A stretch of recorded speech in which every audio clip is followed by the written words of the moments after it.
ඔයත් ආස නෑ නේද ඔයාගේ කෝටු කෑලි වගේ තියෙන කකුල් දෙකටයි කිසිම පිරිපුන් බවක් නැති ග්ලූට්ස් වලටයි. එහෙනම් කිසිම හැඩයක් නැති ඔයාගේ ග්ලූට්ස් වලට සහ ලෙග්ස් වලට සමුදීලා ඔයාගේ ලෝවර් බොඩි එක ලස්සනට පිරිපුන්ව හදාගමු. මෙන්න මේ වර්කවුට් එක මාත් එක්ක ෆලෝ කරමු. මුලින්ම ඔයාගේ ලෙග්ස් ෂෝල්ඩර් විත් තියාගන්න ඕනේ. ඊට පස්සේ එක කකුලක් ඔන්න ඔය විදිහට ඉස්සරහටත් අනිත් කකුල පිටිපස්සටත් තියාගෙන ඔයාගේ අපර් බොඩි එක ටිකක් ඉස්සරහට නමලා මෙන්න මේ විදිහට පල්ලෙහාට යන්නයි තියෙනවාට පේනවා ඇති.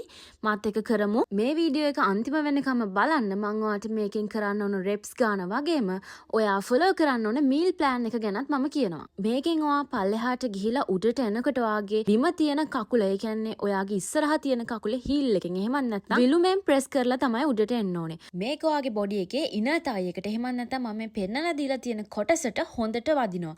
පිටිපස්සේ තියෙන කකුල ඉස්සරහට ගත්තා. ඉස්සරහා තියෙන කකුල පිටිපස්සට තියෙන ගමන් පල්ලෙහාට ගියා. මතක තියාගන්න මේ වර්කවුට් එක විතරක් කරලා ඔයාගේ ලෝවර් බොඩි එක පිරිපුන්ව හදාගන්න බෑ. අනිවාර්යයෙන්ම ප්‍රෝටීන් සහිත ආහාර ගන්න ඕනේ. ඒ කියන්නේ චිකන්, ෆිෂ්, එග්ස්, එතකොට දාල් වගේ කෑම ಜಾති තමයි ඔයාගේ ආහාර වලට එකතු කරගන්න ඕනේ. රෙප්ස් 20 සෙට්ස් 4ක්වත් ඔයා මේකෙන් දවසට කරන්න ඕනේ. ඉතින් ඔයාටත් ඕනේ නම් මගේ මග පෙන්වීම යටතේ ඔයාගේ weight එක loss කරගන්න ගමන් ඔයාගේ ඇඟ ලස්සනට හැද කරගන්න 12 days workout challenge එකට එකතු වෙන්න. ඔයා ලෝකෙ කොහේ හිටියත් ඔයාට දැන් පුළුවන් මගේ ක්ලාස් එකට එකතු වෙලා ඔයාගේ ඇඟ ලස්සනට හදාගන්න. එහෙනම් මං අතට ගිහින් එන්නම්. බයි බයි.